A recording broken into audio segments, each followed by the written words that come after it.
Olá, amigos. Aqui é o Tom do Watchman River. Estou muito feliz por vocês estarem aqui e espero que estejam bem. Hoje é sexta-feira, 5 de junho de 2026 e está um dia quente aqui à beira do rio, no meio de Connecticut. Hoje vai esquentar bastante, o que é bom com a chegada do verão. Quanto à plateia ao vivo hoje, tenho que dizer, está faltando de novo. Mais uma vez, não há gatos aqui. Não tem esquilos, tartarugas ou cobras. Só tem alguns pássaros voando por aí e eu. Antes de começarmos, vamos abrir a palavra de Deus. Estou com As Promessas de Deus para Cada Necessidade, um livro que contém passagens das Escrituras. Estou na página 126, O que fazer quando você precisa de paciência. E eu sei que eu mesmo preciso de paciência muitas vezes nesses últimos dias. E essas escrituras vão ajudar. Vamos para Gálatas 5, versículo 22.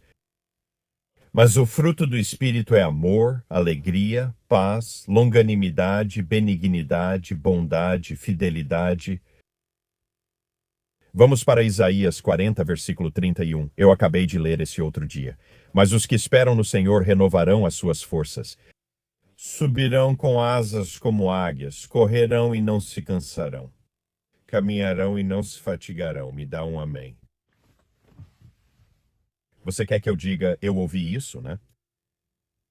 Eu ouvi sim. Tudo bem. Vamos para o Salmo 27, versículo 14. Espere no Senhor. Tenha bom ânimo, e ele fortalecerá o seu coração. Espere, eu digo, no Senhor. Eu amo isso. Eu amo o Salmo 27. Eu sei que vocês também amam. Que incrível. Lamentações 3, versículo 26. É bom que se espere e aguarde em silêncio pela salvação do Senhor. Vamos para Romanos 8, versículo 25. Mas se esperamos o que não vemos, o aguardamos com expectativa e perseverança. Vamos para o Salmo 37, versículo 7. Descansa no Senhor e espera pacientemente por ele. Não te aborreças por causa daquele que prospera em seu caminho, por causa do homem que executa planos perversos. Vamos para Hebreus 6, versículo 12. Para que não vos torneis preguiçosos, mas sejais imitadores daqueles que, pela fé e paciência, herdam as promessas. Vamos fazer mais dois. Hebreus 10, versículos 35 a 37. Portanto, não abandoneis a vossa confiança, que tem grande recompensa, pois necessitais de perseverança, para que, após fazerem a vontade de Deus, alcancem a promessa. Pois em breve, aquele que há de vir virá e não tardará. Amém. E Hebreus 12, o primeiro versículo. Portanto, nós também, pois que estamos rodeados de uma tão grande nuvem de testemunhas, deixemos todo o embaraço e o pecado que tão de perto nos rodeia, e corramos com perseverança a carreira que nos está proposta. E é isso que temos feito aqui. Estamos correndo a carreira proposta. E eu acredito que a linha de chegada já está à vista. Outra pequena briga de pássaros hoje. Eles têm brigado bastante ultimamente aqui, Lee. Você lembra que comentei outro dia sobre isso? Mas estamos vivendo nos últimos dias e estamos nos reunindo aqui enquanto vemos o dia se aproximando. E eu acho que a maioria de nós está vendo esse dia se aproximar. Acho que todos os sinais estão convergindo, tudo está preparado. Não esperamos nada além de Jesus arrebatar sua igreja em um arrebatamento pré-tribulação, que acredito ser o mais fiel às Escrituras. E eu estou esperando por isso, esperando por isso e esperando por isso. E eu tenho olhos para ver e ouvidos para ouvir, assim como a maioria de vocês. E nós, você sabe, Paulo disse que não precisaria escrever para nós sobre os tempos e as estações. E eu acho que a maioria de nós está vendo, cara, estamos no fim da estação. A linha de chegada está à vista. E não, sabe, se você tropeçar agora, apenas se levante rapidamente. Sacuda a poeira porque a linha de chegada está à vista. Quero começar por aqui. O mundo está se aproximando dos níveis mínimos de estoque, enquanto especialistas alertam que há uma escassez de petróleo muito dolorosa à frente neste verão.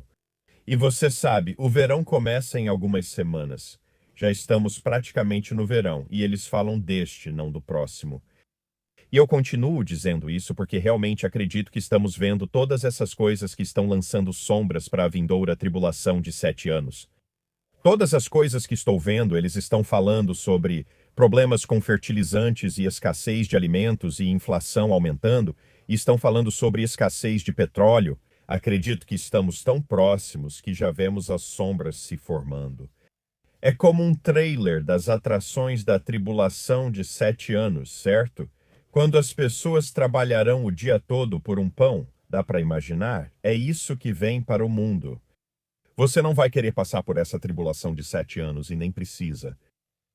Se você não tem um relacionamento com Jesus, continue assistindo ao vídeo. Os estoques globais de petróleo podem atingir níveis criticamente baixos antes do pico de demanda por combustíveis em julho e agosto, se as reduções continuarem no ritmo atual, disse a Agência Internacional de Energia. Os estoques globais de petróleo caíram mais de 250 milhões de barris entre março e maio, com os estoques comerciais e estratégicos em terra sendo drenados em um ritmo recorde, informou a AIE. Abre aspas. Estamos vendo as reduções de estoques continuarem durante o verão e com a possibilidade ou probabilidade de atingirmos níveis críticos ou níveis historicamente baixos pouco antes do pico da demanda de verão, disse Toril Bassoni, chefe da divisão de indústria e mercados de petróleo da AIE. A reserva estratégica de petróleo também faz parte desse cenário. A EIA informou que os estoques da reserva estratégica de petróleo caíram 9,1 milhões de barris durante a semana e estavam 36,2 milhões de barris abaixo dos níveis do ano passado. Os saques recentes na SPR foram as maiores retiradas semanais da história.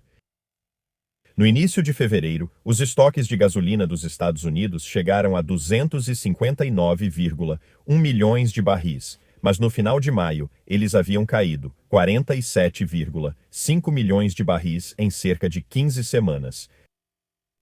Nos dados semanais da IEA, desde 1990, não há outra redução nos estoques de gasolina de fevereiro a maio que chegue sequer perto disso. As próximas maiores reduções ficaram em torno de 30 milhões de barris, e isso foi há 15 anos. As quedas deste ano são muito maiores. Não digo essas coisas nem leio isso para assustar alguém. Só quero mostrar para vocês onde estamos no mundo. Isso não significa que a escassez de gasolina é iminente. Isso significa que o mercado já consumiu uma quantidade impressionante de estoque antes mesmo da temporada oficial de viagens de verão começar. Nem preciso dizer que um acordo para reabrir o Estreito de Hormuz não vai acontecer imediatamente. Se os Estados Unidos e o Irã conseguirem eventualmente chegar a um acordo, estão dizendo que levaria de 6 a 8 meses para restaurar totalmente o tráfego aos níveis anteriores à guerra. Vou destacar isso enquanto falamos, considerando que não surja novo conflito no Oriente Médio, certo? O que acabei de ler para você considera que tudo já está resolvido agora, sabe? E que daqui a 6 a 8 meses a gente pode... Mas não está resolvido, entende? Então, daqui a 6 a 8 meses, Eu sempre digo isso. Não incentivo guerras, nem torço por elas, mas acredito que os conflitos no Oriente Médio ainda não terminaram e que guerras proféticas estão por vir. Acredito que uma guerra com o Irã pode recomeçar a qualquer momento. Pode ser daqui a 2 meses, pode ser hoje, e eu realmente acredito nisso. Pode ser a qualquer momento, porque ainda não acabou. Simplesmente não acabou. E o Hamas, o Hezbollah e os Houthis, ninguém está recuando e dizendo, tudo bem, vamos parar os ataques. Nenhum deles. Todos eles estão dizendo, não há cessar-fogo. Ouça isso. Isso é de... Ontem à tarde, horário do Oriente Médio, de acordo com informações de fontes abertas no X. Hezbollah rejeita a declaração de Washington e conversas diretas entre Líbano e Israel. Hezbollah diz que desarmar o grupo é linha vermelha. Hezbollah exige uma retirada total de Israel do Líbano. Hezbollah diz que o cessar-fogo deve incluir todo o Líbano. Hezbollah afirma que resistirá enquanto as forças israelenses estiverem no Líbano. O Hezbollah afirmou que não prometeu cessar ataques e prova isso ao continuar lançando mísseis agora. O Hezbollah afirma que o norte de Israel não estará seguro enquanto aldeias libanesas forem atacadas e rejeita a interferência estrangeira sobre suas armas. O Hezbollah pede ao governo libanês que encerre as negociações diretas com Israel. E o Hezbollah afirma que a unidade nacional contra Israel deve ter prioridade sobre disputas políticas internas. Parece que o Hezbollah vai respeitar esse cessar-fogo. Sabe, quando o presidente Trump gritou com Netanyahu para parar os ataques ao Líbano e ele confirmou isso, tem um problema. O Hezbollah não tem intenção nenhuma de parar de lançar esses mísseis e drones. Eles não vão parar. E Israel vai responder toda vez. E eles estão respondendo. Enquanto eu falo agora, bem antes de eu começar a gravar, eu estava vendo um vídeo de Israel respondendo no sul do Líbano. Sim, um alto funcionário do Hezbollah para o canal Al-Arabi do Catar. Comunicamos às autoridades libanesas, via presidente do parlamento Nabi Berri, a rejeição ao acordo de cessar-fogo entre Líbano e Israel. Eles só rejeitam isso da boca para fora. O mesmo acontece com o Hamas. O Hamas tem apenas reconstruído desde que o cessar-fogo entrou em vigor. O Conselho da Paz, eles iam fazer com que todos esses países desarmassem o Hamas. Não houve nenhum avanço em relação a isso. E o Hamas está dizendo, não vamos nos desarmar. Sabe, eu ainda vejo o Salmo 83 provavelmente como uma guerra futura, em um futuro muito próximo, porque todos esses envolvidos ainda estão lá. Eles não estão recuando. Eu não acho que foi. Eu sempre disse isso, vocês sabem. Tem pássaros voando ao redor do carro e brigando entre si. Cara, eu não vejo o Salmo 83 tendo sido cumprido em 1948.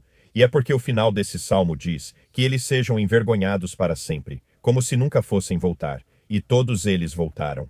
Acho que é uma profecia não cumprida. Desculpa, estou olhando os pássaros. Você sabe do meu déficit de atenção. Eles estão ao meu redor.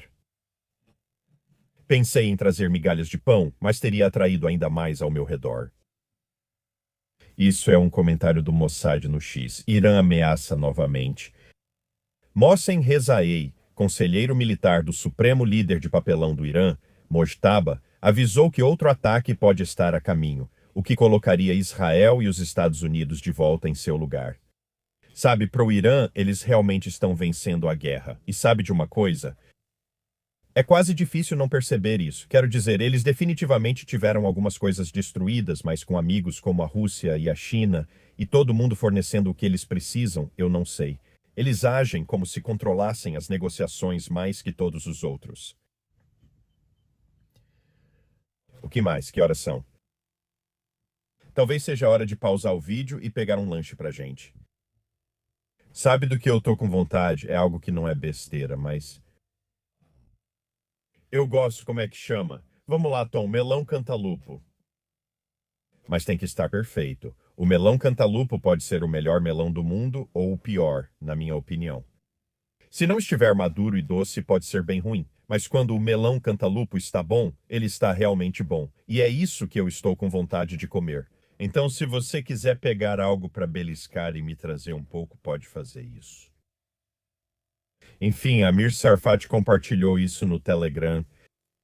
Num movimento um tanto estranho, os Estados Unidos emitiram um alerta de segurança para viajantes a Israel, Cisjordânia e faixa de Gaza. Sim, isso foi ontem à noite, bem tarde. A Embaixada dos Estados Unidos em Jerusalém enviou um aviso de segurança. Redobrem a cautela no Oriente Médio. O que está acontecendo lá? Devido às altas tensões na região, o ambiente de segurança continua complexo e pode mudar rapidamente. Reforçamos aos cidadãos dos Estados Unidos no Oriente Médio a importância da cautela e de acompanhar as notícias para atualizações.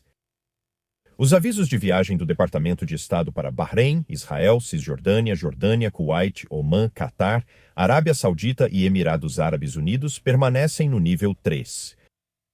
Reconsidere viajar. Irã, Iraque, Líbano, Síria, Gaza e Iêmen permanecem no nível 4. Não viaje.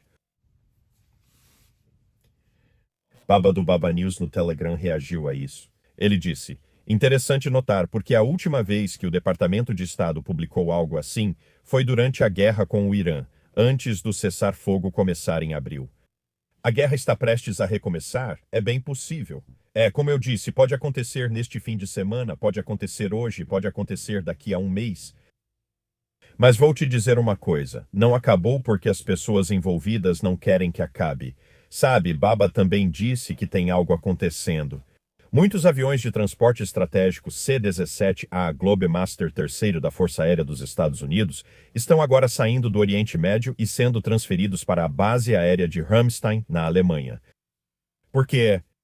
Para proteger ativos aéreos dos Estados Unidos em solo vulneráveis a ataques de mísseis iranianos.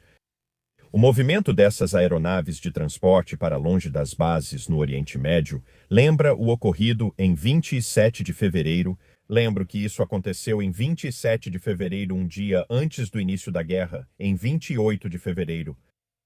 E Baba concluiu dizendo que os Estados Unidos estão retirando seus ativos do perigo antes dos novos ataques aéreos ao Irã. Vamos ver. Vamos ver. Não vamos? O que mais? Ontem, Marco Rubio estava sendo entrevistado. Um repórter perguntou: "O que você acha do ministro do Irã acusar os Estados Unidos e Israel de genocídio?" Adorei a resposta dele. Marco Rubio disse: "O iraniano, ele é um especialista em genocídio. Eles já mataram milhares. Todo o problema no Oriente Médio é o Irã. Hezbollah, Irã. Milícias chiitas destruindo e ameaçando no Iraque, Irã. Hamas, Irã. Os Houthis, Irã. Assad na Síria, Irã. Onde quer que você olhe, eles estão por trás de tudo. E ele está certo." É isso mesmo. É tudo obra do Irã, sabe? É uma questão espiritual. É verdade mesmo. Quero dizer, não tem como, não há nada. Não tem como negociar com o Irã, a menos que parte do acordo seja a destruição de Israel. Aí eles topam na hora. Aí eles ficam tipo, esse é um bom plano, sabe? O que mais, XCOM? A agência de notícias Tasnim compartilhou isso. O Irã e a Rússia assinaram um memorando de entendimento de 25 bilhões de dólares para cooperação no setor nuclear. O embaixador do Irã em Moscou disse, destacando a crescente colaboração entre os dois países em grandes projetos de energia nuclear. Certo. Tudo bem, é só energia. Eles só precisam de energia limpa. Certo. Então conseguimos isso. O que está acontecendo com China, Rússia e Coreia do Norte? Eles se visitam tão frequentemente. Sabe, interessante. Agora é o presidente Xi da China. Ele vai visitar a Coreia do Norte na próxima semana. Xi Jinping visitará a Coreia do Norte na próxima semana, segundo a mídia estatal. Esta será sua primeira viagem internacional no ano, após receber líderes enquanto Pequim se consolida como superpotência diplomática. A emissora estatal CCTV informou que ele visitará de 8 a 9 de junho, a convite do líder norte-coreano Kim Jong-un, em sua primeira viagem a Pyongyang em 7 anos. Então, o presidente Xi vai se encontrar com nosso amigo Kim Jong-un. E ele está feliz com isso porque vai receber os holofotes por um tempo. E o Kim realmente precisa dos holofotes, pessoal. Ele simplesmente precisa disso. Sabem, ele precisa disso mais que de rosquinhas. Sabe, você consegue imaginar os lanches que eles vão ter nesse encontro? Consegue imaginar? Mas eu não sei, não. A Coreia do Norte realmente não é conhecida pela culinária deles. Embora Kim Jong-un definitivamente não esteja passando fome, todos nós sabemos disso. Mas o povo dele, aí já é outra história. Orem pelo povo da Coreia do Norte. Meu Deus. Enfim, terremotos nas últimas 24 horas, 40 acima de 4.0 e 19 acima de 5.0. Então é isso. Você está atualizado. Então acho que está na hora de darmos um passeio pelo mundo dos palhaços. Você vem comigo? Sabe, coloque seus sapatos grandes e não pise no algodão doce. Vamos lá, aqui vamos nós. Isso é da Real Clear Polling. Americanos, eu adoro isso. Os americanos veem o potencial da IA. Eles só não confiam nela. Tô com vocês nessa. 3/4 dos americanos consideram que a IA não é capaz de tomar decisões éticas, mas a maioria concorda que ela vai abrir novas possibilidades e aliviar o sofrimento. Beleza? Pesquisas mostram que americanos estão divididos entre promessas e riscos da IA. Embora a maior parcela espere que a IA afete suas vidas de forma positiva, a apreensão em relação à regulamentação e ao julgamento ético continua sendo generalizada. A última pesquisa do The Economist YouGov revela que os americanos têm dúvidas sobre o impacto futuro da IA em suas vidas. A pluralidade, 28% esperam um efeito um tanto positivo em suas vidas, mas 19% acreditam que a IA terá um efeito um tanto negativo, e 16% esperam um efeito muito negativo. Os americanos compartilham visão parecida sobre a economia, com 22% ambivalentes quanto aos efeitos econômicos da IA. Os americanos continuam mais pessimistas quanto ao impacto econômico da IA do que em relação aos seus benefícios pessoais, com 29% vendo as consequências econômicas da IA de forma mais negativa do que positiva. Há um sentimento mais forte de apreensão sobre o impacto da IA na economia entre os graduados universitários. A pesquisa relata que 32% dos graduados universitários são mais negativos do que positivos em relação ao efeito da IA na economia, e apenas 16% são mais positivos do que negativos. Você sabe qual é a minha posição sobre isso? Eu não sou muito fã de IA. Eu só acho que é um completo mundo de palhaços, e isso, na verdade, me deixa animado. Porque quando me dizem que meu cérebro vai estar conectado à internet em 3 anos e meio, isso me diz uma coisa: nós vamos embora antes do que a maioria das pessoas pensa. Sabe, nós não vamos embora em 3 anos e meio. Vamos embora antes disso, porque nossas cabeças não estarão conectadas à internet. Não estaremos ligados diretamente ao nosso celular. Sabe? Quem é que quer isso, afinal? Quem quer isso? Sabe, me conecte diretamente a uma rosquinha gostosa, talvez. Mesmo assim, não, mas você sabe. Enfim, estou largando o celular e indo para os comentários do dia. Estou meio distraído hoje, não sei se dá para perceber.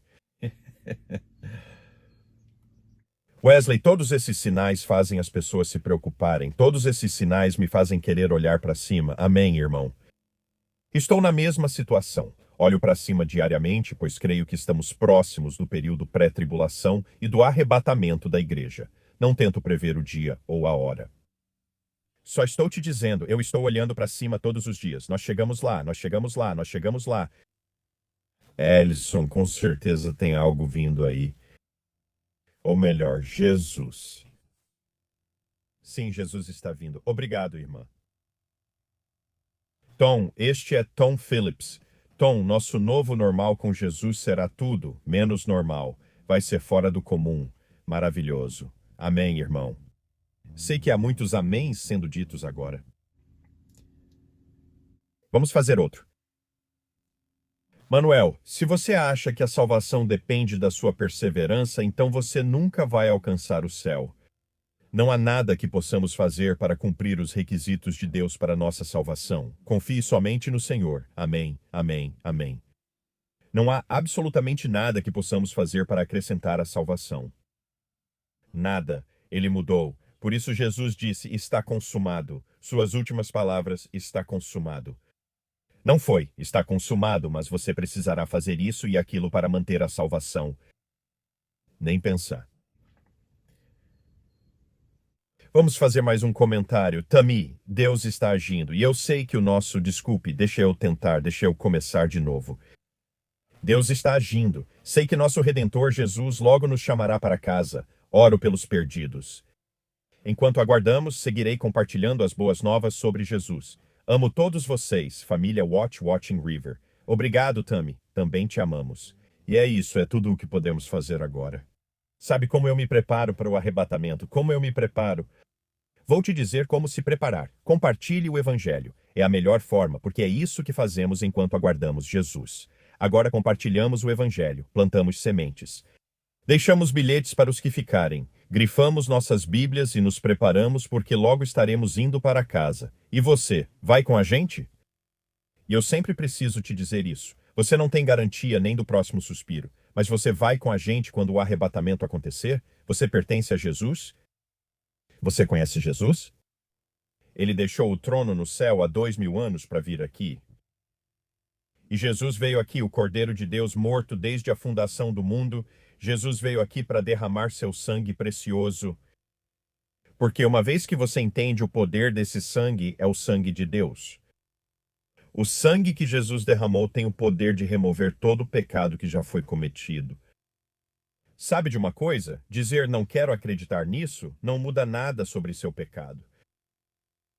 Mas foi isso que Jesus fez. Ele veio do céu há 2000 anos, ele nasceu de uma virgem, concebido pelo Espírito Santo. E Jesus é o Cordeiro de Deus, morto desde a fundação do mundo. Jesus veio aqui para morrer. Não deixe ninguém dizer que Jesus foi só um bom mestre com um fim ruim. Ele veio para ir à cruz. Por que faria isso? Por que o Deus Altíssimo enviaria seu Filho unigênito para acabar em uma cruz?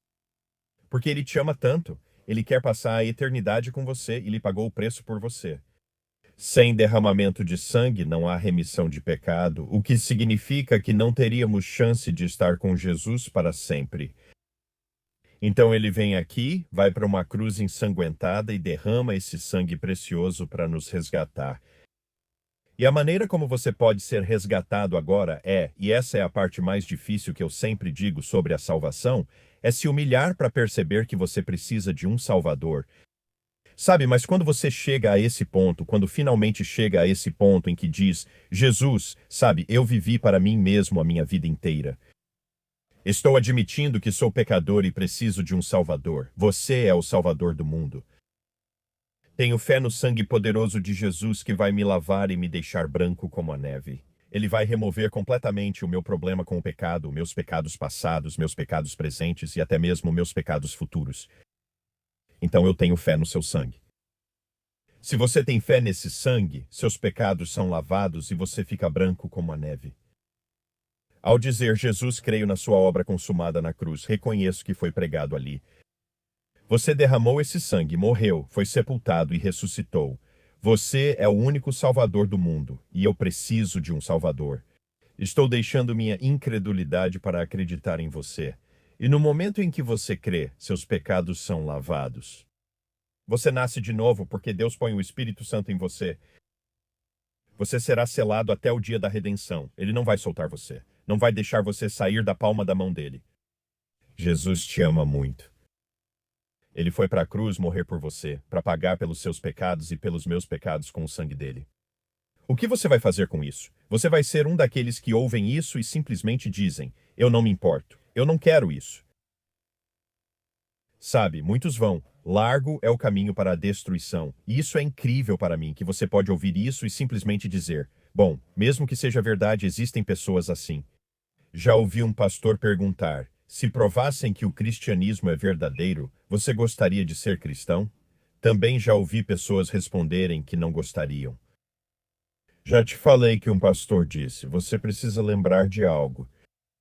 Pessoas que acabam eternamente separadas de Deus no inferno são pessoas que, mesmo se vivessem 10.000 anos na Terra, nunca, jamais acreditariam no que Jesus fez ou admitiriam que eram pecadoras. Clamar a ele dizendo, Jesus, creio no teu sangue expiatório e na tua obra consumada. Eles jamais fariam isso. Isso, na verdade, me fez sentir bem, porque me fez pensar. Eu costumava pensar, e se alguém não tiver a chance de fazer isso e acabar no inferno? E se simplesmente não souber? E se isso acontecer? Mas sabe de uma coisa? Deus é extremamente justo e correto. Ninguém vai dizer a Jesus no dia do julgamento, você é injusto. Ninguém. Sabe não, nenhuma pessoa. Todos dirão, você é um Deus justo e correto. Mas eu não consigo imaginar ouvir essa mensagem do Evangelho, essa boa notícia, que é o que Evangelho significa, e simplesmente dizer, bem, eu não quero isso. Eu não consigo imaginar. Eu simplesmente não entendo. Sabe? Eu não consigo imaginar adiar isso e no dia do julgamento, ajoelhado diante de Jesus, ouvir, afaste-se de mim, eu nunca te conheci. Consegue imaginar ouvir isso e sabe, está na presença de Deus, sem dúvida. Uma conversa como esta virá à mente naquele dia, e nem imagino o arrependimento que você vai sentir. Não quero que ninguém sinta isso, por isso compartilho o Evangelho todos os dias. É fundamental todos os dias, estamos nos últimos dias. O mundo vai passar por uma grande reviravolta, com a tribulação de 7 anos para começar. Antes disso ocorre o arrebatamento da igreja. Sei que isso soa como ficção científica, mas está na palavra de Deus e em toda ela. Não seja um daqueles que simplesmente ignora isso. Sabe, hoje pode ser o seu dia. Hoje pode ser o motivo de você ter clicado neste vídeo. Mas se isso soa como verdade para você e você pensa, isso parece verdade para mim, corra para Jesus e converse com ele. E se você não acredita em Jesus, aceite meu desafio. Fale com Jesus. Diga: eu nem acredito em você, mas se você for real, revele-se para mim e abra uma Bíblia. Leia o livro de João. E talvez você perca um tempo e diga: nada aconteceu. Eu não sinto nada, mas sabe de uma coisa? Talvez tudo mude para você no momento em que você abrir aquela Bíblia e simplesmente disser para Jesus: revele-se a mim se você existe mesmo. Porque ele disse: busque e encontrará. Sabe, bata e a porta será aberta para você. Mas muitas pessoas simplesmente não buscam. Então foi isso que eu entendi. No meu momento de oração essa manhã, eu fiz uma oração por cada pessoa que fosse assistir a este vídeo. E se não formos arrebatados hoje, e vocês sabem, eu acho que hoje é um dia perfeitamente bom para o arrebatamento, mas não depende de mim, depende do Deus Altíssimo. Se não formos arrebatados hoje, nos vemos amanhã, se Deus quiser. Amo vocês.